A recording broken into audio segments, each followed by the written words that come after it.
मुंह गड़ाए बैठा है। सॉरी माँ, वो कुछ जरूरी काम कर रहा था। कुछ टैक्सेस का इश्यू है, तो बस उसी में उलझा हुआ हूँ। अच्छा, इतना जरूरी काम है कि माँ से बात करने का भी टाइम नहीं है। कैसी बात कर दी आपने? इस दुनिया में सबसे जरूरी आप हो मेरे लिए। बताइए, क्या बात करनी है? कुछ भी। और बता, तेरा काम कैसा चल रहा है? बढ़िया चल रहा है माँ। दोनों फैक्ट्रीज प्रॉफिट में हैं, सारे वर्कर्स भी खुश हैं, इवन हमारे क्लाइंट्स हमसे खुश हैं। और क्या चाहिए? तूने सब कुछ कितने अच्छे से संभाल लिया है ना। मैंने कुछ नहीं किया, बल्कि मैं तो वही कर रहा हूँ जो पापा मुझे सिखा कर गए। पता है माँ, वो हमेशा मुझसे कहते थे कि आकाश, वो फैक्ट्री कभी नुकसान में नहीं जा सकती जिसके वर्कर अपने मालिक से खुश हों। चाहे कुछ भी हुआ हो, पर तेरे पापा ने तो कभी वर्कर्स की तनख्वाह लेट नहीं होने दी, और ना ही उनका बोनस। मैं जानता हूँ माँ, इसीलिए तो हमारी फैक्ट्री में कितने कितने सालों से लोग काम कर रहे हैं। अच्छा माँ, मैं एक बात सोच रहा था। हाँ बोलना। इस बार प्रॉफिट अच्छा रहा है, तो सोच रहा हूँ कि इस बार बोनस के साथ वर्कर्स को कुछ और भी गिफ्ट दूं। क्या देना चाहता है बता। कुछ भी ऐसा जो सबको अच्छा लगे, जो सबके काम आए। एक बात बोलूं, तू अपने सभी वर्कर्स को एक एक कूलर दे दे। गर्मी में जब कूलर की ठंडी ठंडी हवा लगेगी ना, तो वो तुझे और तेरे पापा को बड़ी दुआएं देंगे। अरे वाह, क्या आइडिया दिया माँ। हद से हद 10,000 में बढ़िया कूलर आ जाएगा। ये सही रहेगा। दरअसल कई साल पहले गरिमा के पति राजेश का हार्ट अटैक की वजह से निधन हो गया था। राजेश के जाने के बाद आकाश ने अपने पिता का पूरा काम संभाल लिया। वो दो फैक्ट्रीज का काम एक साथ देख रहा था। आकाश अपनी माँ गरिमा के साथ शहर में एक बड़े से घर में रहता था। उसकी एक छोटी बहन भी थी जिसका नाम था अनाया। आकाश जितना समझदार और संस्कारी था, उसकी बहन अनाया उतनी ही बदतमीज और बिगड़ैल थी। जब आकाश और गरिमा बात कर रहे थे, तभी वहां अनाया आ गई और फिर, अनाया, कहाँ थी तू अभी तक? माँ बताए तो था आपको कि प्रिया से मिलने जा रही हूँ। हाँ, पर तूने तो कहा था कि 1 घंटे में आ जाएगी, और देख 5 बज गए हैं। पूरे 4 घंटों से गायब थी तू। हाँ तो क्या हो गया माँ? प्रिया के पास ही तो थी ना, कहीं गुलछर्रे तो नहीं उड़ा रही थी? ये क्या तरीका है अनाया, माँ से बात करने का? ओए, तुम अपना काम करो समझे, मेरे और माँ के बीच में मत आओ। क्यों? वो क्यों ना बोले बीच में? वो बेटा है मेरा। हाँ तो ठीक है, आपस में ही बात करो आप दोनों। मैं अब बहुत थक गई हूँ, अपने कमरे में आराम करने जा रही हूँ। और हाँ, खाने के लिए मेरा इंतजार मत करना, मैं खाना खाकर आई हूँ। इतना कहकर अनाया अपने कमरे की तरफ चली गई। आकाश और गरिमा उसे देखते रहे। उसकी बदतमीजी देखकर गरिमा बहुत दुखी हुई और रोने लगी। फिर गरिमा को रोते हुए देखकर आकाश ने उससे कहा, अफसोस मत करो माँ, अभी वो नादान है।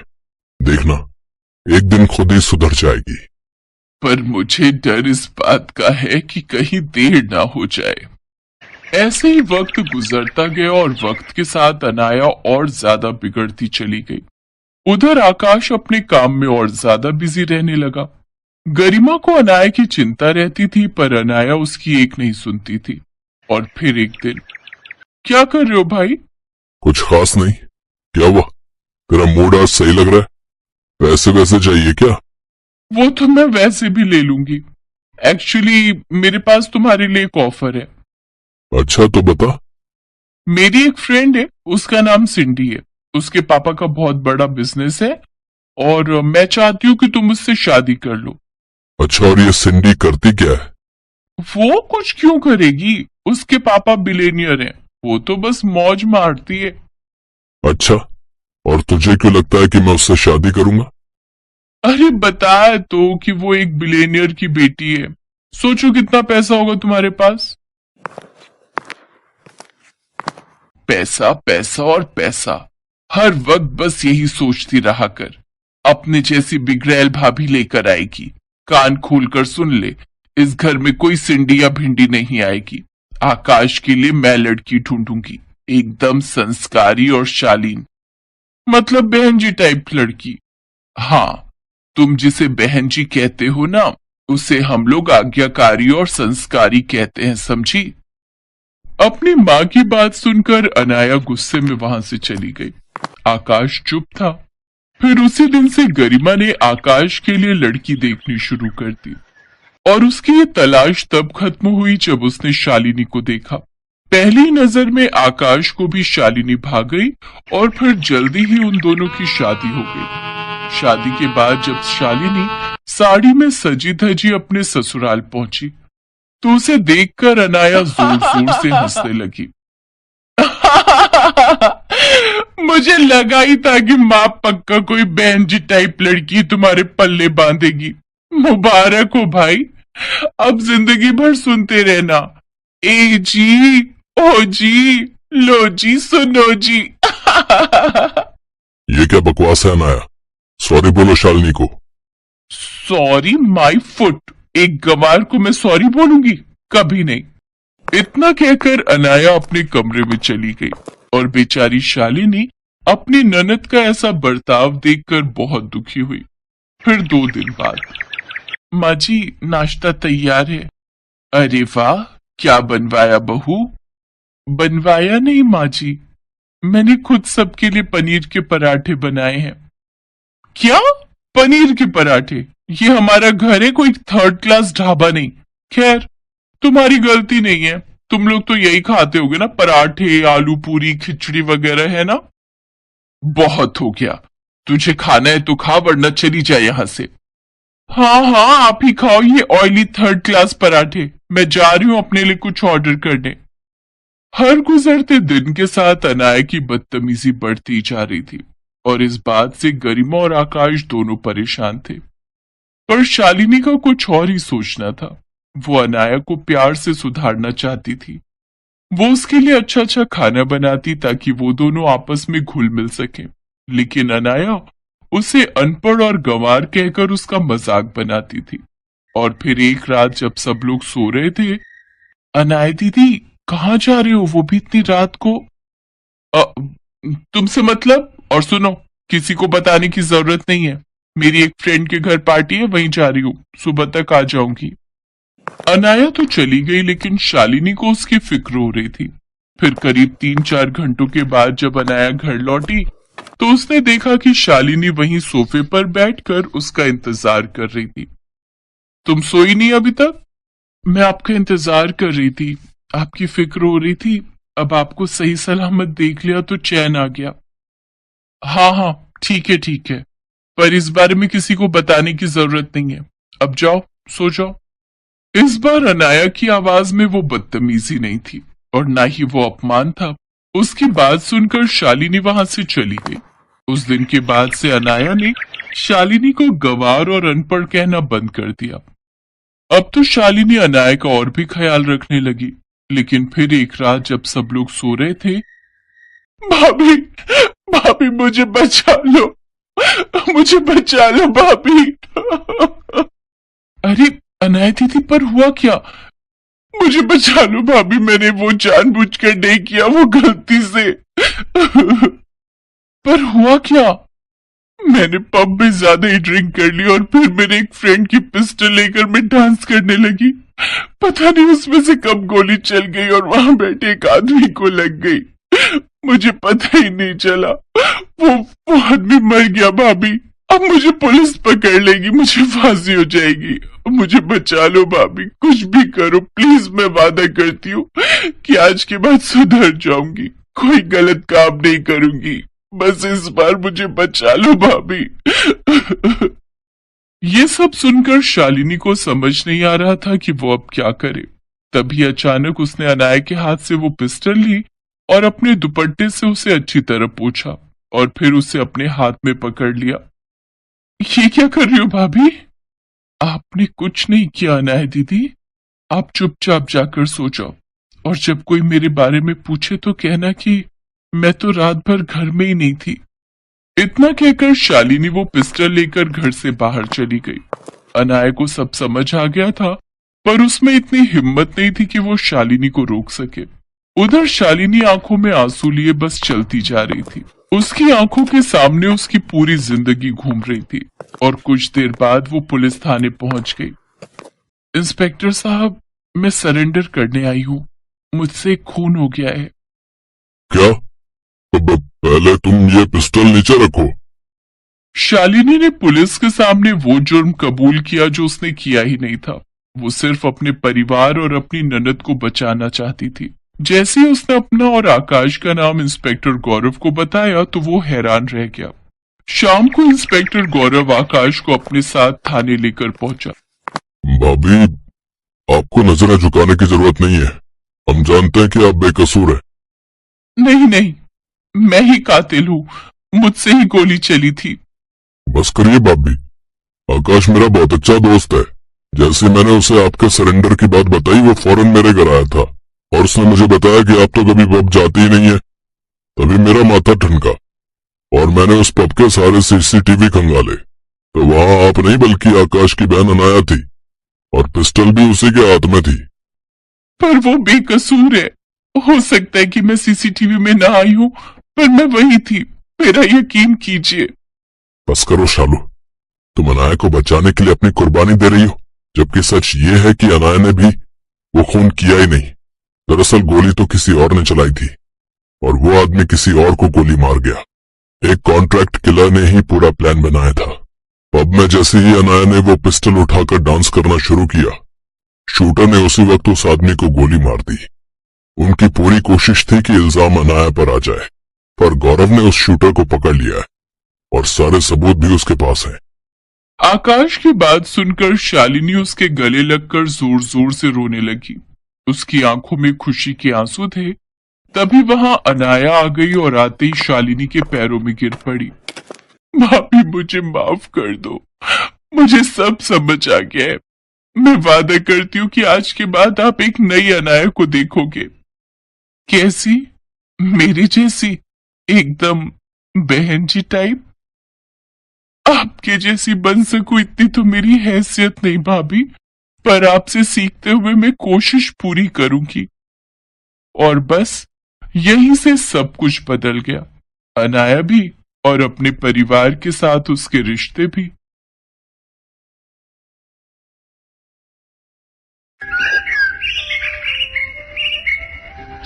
अनुराधा की ननद वर्षा एक अमीर घर में ब्याही हुई थी।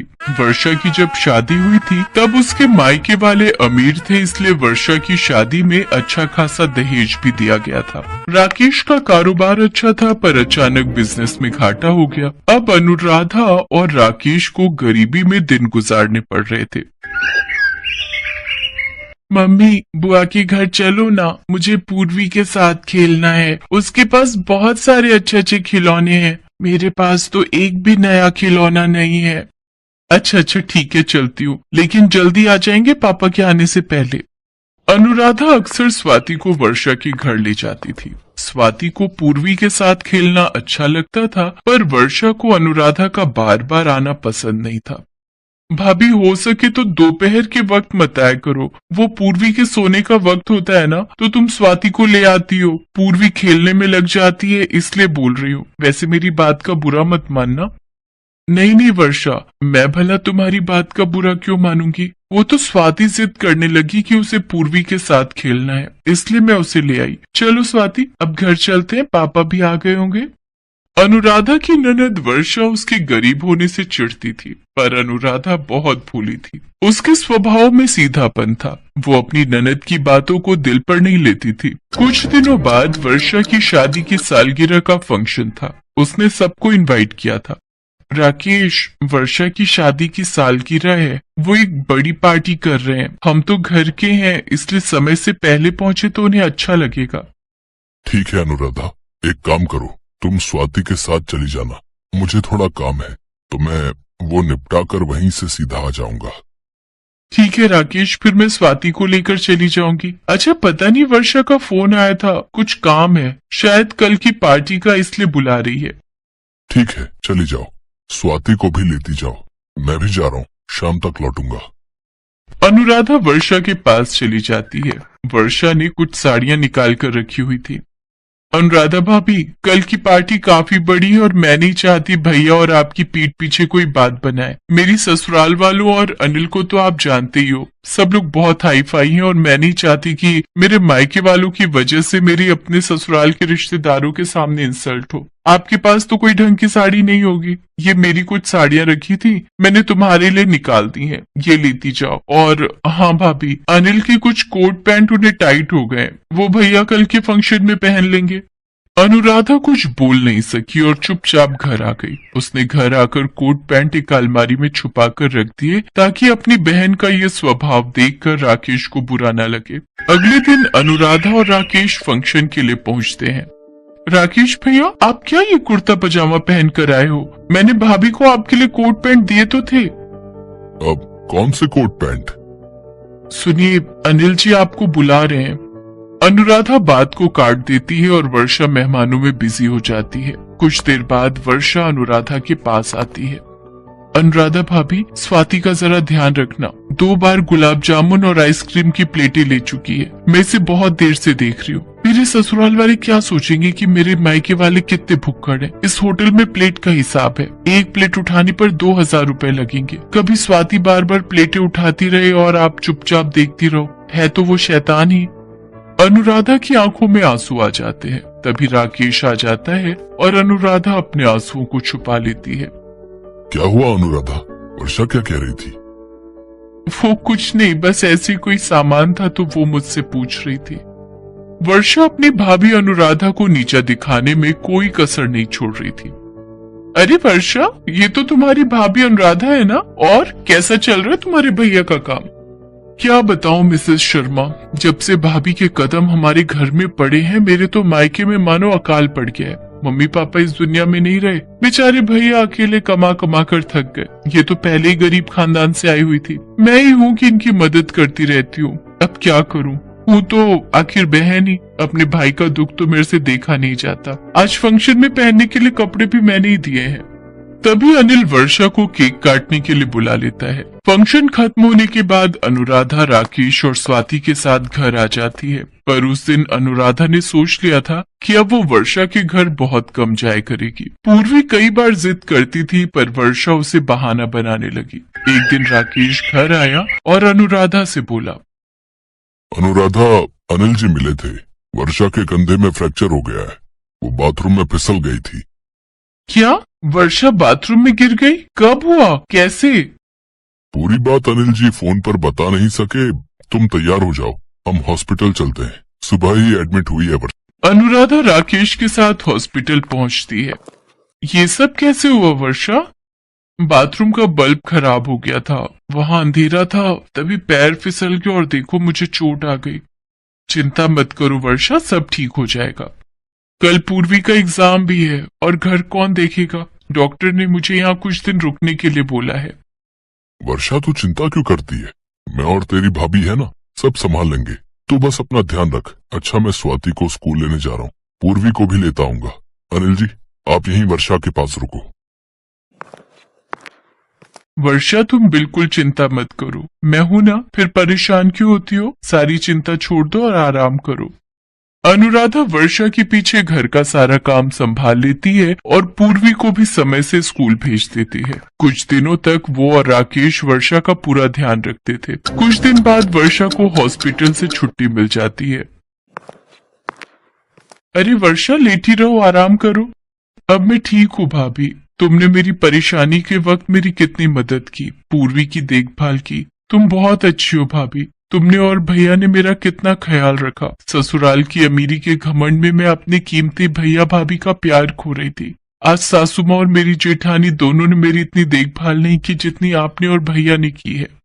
वर्षा की आंखों में आंसू आ जाते हैं। उसे अपनी गलती का एहसास हो जाता है। वो अपनों के प्यार को समझ गई थी।